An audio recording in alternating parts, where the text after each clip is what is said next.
प्रेमाची रोपे भाग 9. तेवढ्यात तिच्या सद्विवेकाने तिला जागवले. मीना, तू काय करतेस? अशी पळून गेलीस तर काय होईल? तू गेल्यावर आई बाबा कोणाला तोंड दाखवू शकणार नाहीत. लोक त्यांच्यावर चिकेल करतील आणि कशी लांब पळून जाशील? तुझ्याच लोकांनी तुझ्याशी हे केले तेव्हा आता कोणावर विश्वास कसा ठेवणार? हा समाज तुला जगू देणार नाही. कोणतेही चुकीचे पाऊल उचलण्यापूर्वी एकदा स्वतःचा विचार कर. त्या घरात परत जा जिथे सर्व काही तुझे आहे. ते घर ते अजूनही तुझे आहे. मीनाने डोळे मिटले. सकाळपासून संध्याकाळपर्यंत तिथेच बसून राहिली, पण काही निर्णय घेता आला नाही. मग ती पुन्हा घराकडे निघाली. मीनाला दारात उभी असलेली आई दिसली. मीनाची अवस्था पाहून तिने लगेच तिला मिठी मारली. मीना काहीच बोलली नाही, फक्त मिठी मारली. मीनाच्या आईने तिला आत आणले. तिने सगळा प्रकार तिच्या आईला सांगितला. हे ऐकून आईला खूप धक्का बसला. आजपर्यंत तिची मुलगी या वेदनातून जात होती, तिला माहीत नव्हते. तिने मीनाची तक्रार केली नाही. फक्त तिचे शब्द ऐकून माझ्या डोळ्यात पाणी आले. तिने मीनाला खायला दिले आणि तिच्या डोक्याला हात लावू लागली. त्या रात्री मीना तिच्या आईजवळ झोपली. रात्रभर ती लहान मुलीसारखी तिला चिकटून राहिली. झोप तिच्या डोळ्यापासून कोसो दूर होती. तिच्या मनात विचार वारंवार यायचे आणि ती झोपेतून जागी व्हायची. कधी कधी ती उठायची आणि रडायला लागली. त्या रात्री मीनाला झोप येत नव्हती. कुठल्या तरी अनुचित घटनेची भीती तिला सतावत होती. दुसऱ्या दिवशी मीना उशिरापर्यंत झोपली होती आणि तिच्या आईने तिला उठवले नाही. तिला जाग आली तेव्हा तिचे डोळे सुजले होते आणि तिचा चेहरा पूर्णपणे फुगला होता. आईने तिला चहा दिला आणि तिच्या जवळ बसायला सांगितले. मीना शांतपणे बसली आणि चहा पिऊ लागली. मीनाच्या चेहऱ्यावर मीनाची संपूर्ण वेदना स्पष्ट दिसत होती. विनीत आणि तिच्या घरच्यांनी आजपर्यंत तिची कोणतीही दखल घेतली नव्हती. ना कोणाचा फोन आला होता, ना तिला मेसेज केला होता. असाच एक आठवडा उलटून गेला. मीना ना कोणाशी बोलली ना बाहेर आली. तिने स्वतःला तिच्या खोलीत कोंडून घेतले आणि अश्रू ढाळत राहिली. मीनाने खूप प्रयत्न केले, पण तिला मनातून ते काढता आले नाही. आणि विशेषतः ज्याने तिच्याशी गैरवर्तन केले. एका संध्याकाळी जेव्हा मीना तिच्या कुटुंबातील सर्वांबरोबर बसली होती, तेव्हा तिचे मोठे काका म्हणाले, मीनाचे काही चुकले नाही. माझे मत आहे की ती थोडा वेळ इथे राहिली पाहिजे. जेव्हा योग्य वेळ येईल तेव्हा ते लोक तिची जबाबदारी घेण्यास तयार होतील. तेव्हा ते तिला परत नेण्याचा विचार करतील. मीना शांतपणे ऐकत राहिली. मग ती म्हणाली, मला परत जायचे नाही. मी माझे आयुष्य त्या माणसासोबत घालवू शकत नाही आणि ज्याने माझ्यासोबत गैरवर्तन केले आहे त्याच्या विरुद्ध मला गुन्हा दाखल करायचा आहे. जोपर्यंत त्याला शिक्षा होत नाही तोपर्यंत मी हे सर्व करणार नाही. मी विसरू शकणार नाही.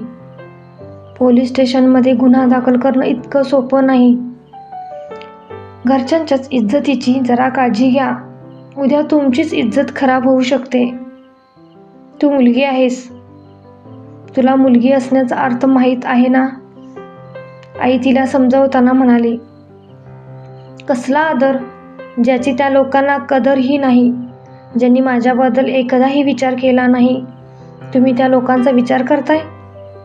तुम्ही लोक मला साथ देऊ शकत नसाल तर मी स्वतः करेन. मला कोणाचीही गरज नाही, असे म्हणत मीना उठून बाहेर गेली. आज तिची स्वतःची माणसं सुद्धा तिला साथ देत नव्हती.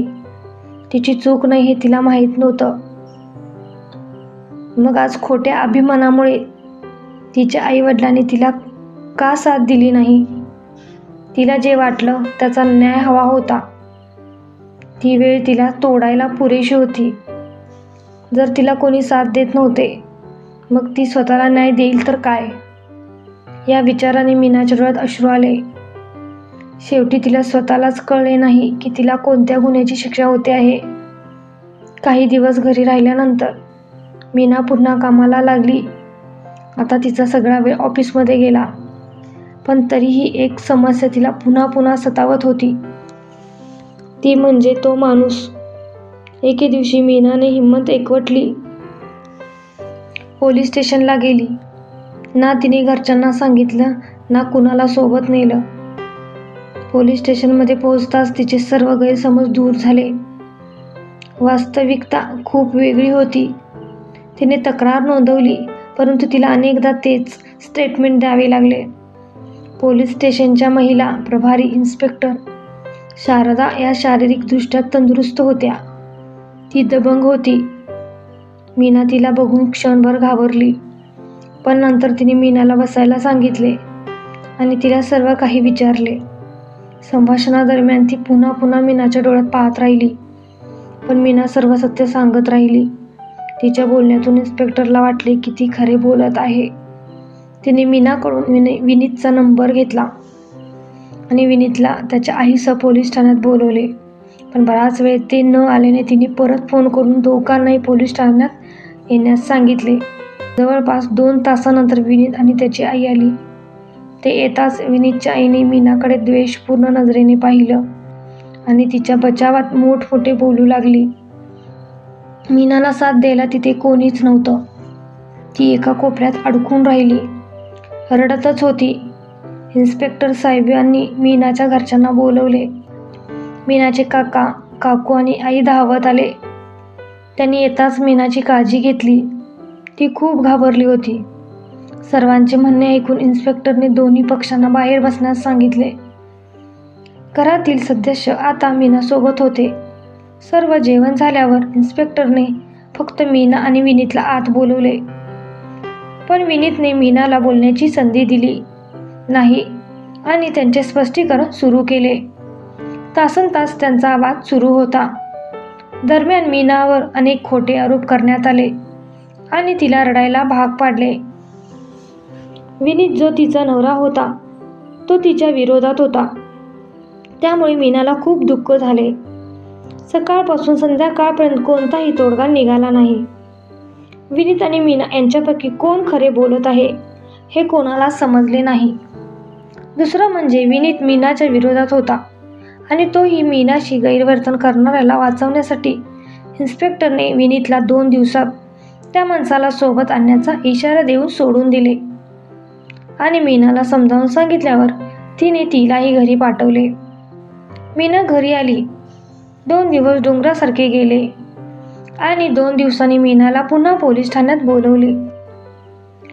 प्रकरणाचे गांभीर्य समजून इन्स्पेक्टरने त्या सर्वांना पोलीस स्टेशनच्या काउंटर रूममध्ये नेले, जिथे तो माणूस आधीच उपस्थित होता. त्याला तिथे पाहून मीनाला खूप राग आला, पण ती शांत राहिली. सुरुवातीला त्या व्यक्तीने मीनाला ओळखण्यास स्पष्ट नकार दिला आणि ती खोटे बोलत असल्याचे सांगितले. पण विनीत आणि त्याची आई येताच तो घाबरला आणि त्याने संपूर्ण सत्य बाहेर काढले आणि डोळे खाली करून बसला. इन्स्पेक्टर शारदा यांनी सर्वांना बाहेर पाठवले आणि फक्त विनीत आणि मीनाला आत ठेवले, जेणेकरून दोघेही आपले मत मांडू शकतील. परंतु विनीतने मीनाला बोलण्याची संधी दिली नाही. तिच्यावर खोटे आरोप केले. तासाभराच्या वादानंतर तिने वरिष्ठ अधिकाऱ्यांना फोन केला आणि सर्व काही सांगितले. त्याने विनीत आणि त्याच्या आईला फटकारले आणि सांगितले की त्यांच्यावर गुन्हा दाखल करायचा की नाही हे मुलीला ठरवायचे आहे. त्यानंतरच पुढील कारवाई केली जाईल. एवढं बोलून तो खोलीतून निघून गेला. एवढं होऊनही विनीतच्या डोळ्यात ना लाज होती ना पश्चाताप. त्याला अजूनही अभिमान होता. त्यावेळचा नाजूकपणा समजून शारदाजींनी मीनाला एकटीला हाक मारली. मीना जाऊन तिच्या जवळ बसली. तिने मीनाला प्रेमाने मिठी मारली. समजावत म्हणाली, हे बघ बेटा, तू खूप हुशार आणि धाडशी मुलगी आहेस, जिने या सगळ्या गोष्टीचा सामना केला आहे. नाहीतर आजकाल एवढी हिंमत कोणी दाखवत नाही. तू म्हणालीस तर मी त्या लोकांविरुद्ध रिपोर्ट लिहीन, पण त्या माणसाबरोबर तुझी सासू आणि नवराही गुन्हा दाखल होणार आहे. कोणत्याही खटल्याचा पुरावे किंवा साक्षीदार हवेत. पण इथे तुझा नवरा तुझ्या विरोधात आहे. तू खटला हरणार. आज जे तुझ्या पाठीशी उभे आहेत ते तुला साथ देणार नाहीत. कोर्टात तुझ्याकडे काही पुरावे नाहीत. शहाणपणाने निर्णय घे बेटा. तू माझ्या मुलीच्या वयाची आहेस. मी तुझी वेदना समजू शकते, पण हे लोक तुझ्या लायक नाहीत. मी त्यांना एक वॉर्निंग देऊ शकते, जेणेकरून त्यांनी भविष्यात तुझ्यासोबत असे काही करू नये. एवढं बोलून ती बाहेर निघून गेली.